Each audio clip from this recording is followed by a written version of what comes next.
안녕하세요. 적폐청산입니다. 얼마 전에 조세현 한국조세재정연구원 국무총리실 산하기관 거기서 날조된 지역화폐 효과 연구자료를 급작스럽게 발표를 해서 9월 15일에 월요일날 발표하고 19일, 20일은 대권 지지율 조사하는 날인데 5일 동안 내내 엄청 공격을 받아가지고 이낙연이 2차 재난지원금 선별 지급으로 여론의 비판을 엄청 받을 때였는데 갑자기 그 지역화폐가 효과가 없다는 걸 올리는 바람에 언론이 전부 다 이제 거기 이재명 지사 지역화폐에 다 몰린 거예요. 그래서 야권에서도 굉장히 공격을 많이 받아가지고 이낙연 비판은 사라지고 일주일 동안에 이재명이 엄청 공격을 받으면서 원래 이낙연 지지율이 그 주에 2주에 한 번씩 하는 그 주에 20% 이하로 폭락을 할 시점이었는데 여론을 이재명한테 돌려가지고 이낙연 지지율이 이재명과 동일하게 유지가 됐었죠. 그 여론조사가 2주에 한 번씩 하는 겁니다. 전 영상에 만들었으니까 그거 참고로 보시고, 그래서 그 조세현의 그 부실한 연구자료가 이런 정치적인 목적 한 가지가 있었던 거고, 또 한 가지는 지역화폐가 전혀 효과가 없다는 것을 강조를 하고 지금 정부에서 진행을 하고 있는 온누리 상품권을 띄우기 위한 겁니다. 그래서 이 온누리 상품권이 이제 표지에서 봤듯이 깡이 너무 심하다는 겁니다. 25%가 깡으로 유통된다.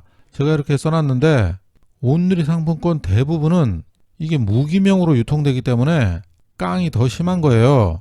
뭐 작년 말쯤에 해가지고 카드로 이제 발행을 한다 그러는데 이 전통시장에 사용하시는 분들은 오히려 카드보다 이 지류가 더 편해가지고 나이 드신 분들이 전통시장에 많이 가잖아요. 그렇기 때문에 카드 같은 거 사용을 잘 할지 모르기 때문에 발급 자체를 잘 못합니다. 그 사람들은. 젊은 사람들은 뭐 카드 발행하지 않겠느냐 이렇게 얘기할 수도 있겠지만은 지역화폐로 하면 전통시장도 사용하고 온누리에서 사용할 수 있는 데는 다 사용할 수 있기 때문에 굳이 온누리 상품권을 젊은 사람이 발행을 받을 리가 없어요. 그 자료를 보면은 지역화폐 사용 가능한 소상공인은 323만, 온누리 상품권 소상공인은 19만. 그러니까 지역화폐에 비해서 5.8% 수준입니다. 5.8% 수준이니까 동네에 거의 없다고 봐야 돼요. 뭐 한두 군데 있을까? 본인 사는 동네 확인해 보시면 알 겁니다. 거의 온누리 상품권 사용할 수 있는 데가 찾기가 힘들어요. 그래서 이렇게 차이가 많이 나고, 하지만 이제 전통시장 1,400군데 전국에 이거는 지금 제외된 게 5.8% 수준이라는 겁니다.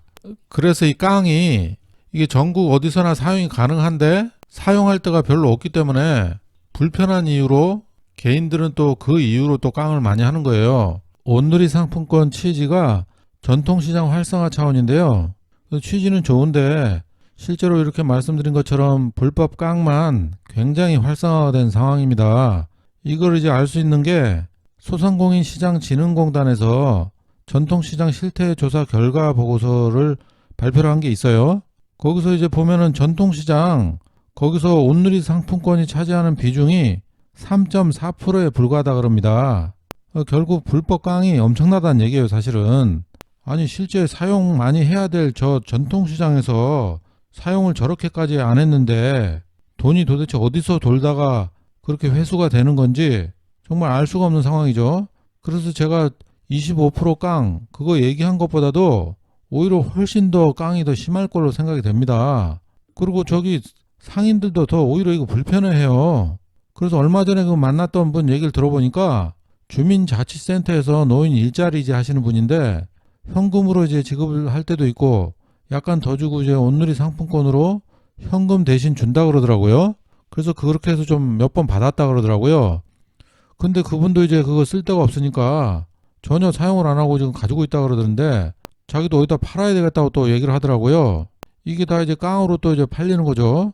근데 이런 식으로 주변에 쓸 데가 없으니까 온누리 상품권 자체가 엄청 불편하다는 겁니다. 하지만 이제 지역화폐는 동네 어디 가도 다 사용 가능하기 때문에 굉장히 편리하고 좋다고 또 그렇게 얘기를 하더라고요.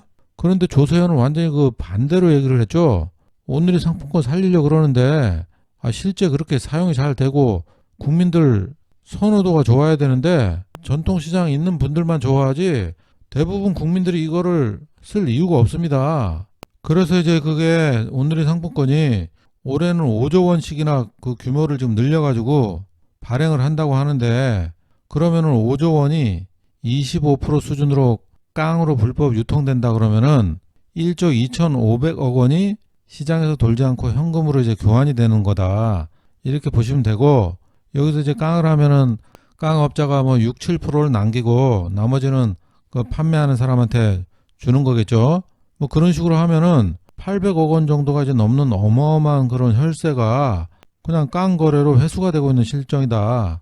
근데 이거는 이거 25% 이거는 조금 오래된 자료예요. 25%가 깡으로 유통된다는 건. 근데 올해 이제 이 유통되는 거는 10%씩이나 해주기 때문에 굉장히 올해는 지금 더 깡이 더 유행을 했을 것이다. 아까 지금 3.4%가 전통시장에서 쓰였다는 거 보니까 25%보다 훨씬 더 많은 규모가 깡으로 거래가 될 것 같다. 이런 예상을 할 수 있잖아요. 그죠? 그렇다고 일반 상점 많이 늘려가지고 지역화폐식으로 할 수도 없는 상황이잖아요. 지금 사람들이 가입도 안 해요. 이거 불편해가지고. 지금 지역화폐 아주 잘 쓰고 있으니까 사람들이 지역화폐를 선호하지 누가 온누리 상품권 씁니까? 그런데도 그 조세현 그 결론 부분에 지역화폐 대신 온누리 상품권을 써야 된다 이런 식으로 그런 취지로 지금 결론을 내렸잖아요. 그러니까 완전 그거는 의도적이고 계획적인 것이다. 이렇게 생각할 수 있습니다. 그러니까 결론적으로 그 온누리 상품권 깡을 없애는 것은 지금 이렇게 딱 보면은 불가능해 보입니다. 그 조사도 안 되는 것 같고 온누리 상품권을 폐지하고 현재 그 모든 시스템이 편리하게 지금 돼 있는 지역화폐 한 가지로 하는 것이 좋을 것 같다. 이런 생각이고 온누리 상품권 없어진다 해도 불편해할 사람 아무도 없습니다. 뭐 거기 관련된 사람들이나 이제 불편하겠죠. 국민들은 전혀 안 불편해요. 그러니까 홍남기 부총리와 이낙연은 자꾸 국민을 담보로 해가지고 혈세를 낭비하지 말고 모두가 불편한 온누리 상품권을 폐지하기 바랍니다. 온누리에서 깡이 가능한 상품권이네요. 그죠? 네, 이번 영상은 여기까지 하겠습니다. 감사합니다. 네, 이번 영상은 여기까지 하겠습니다.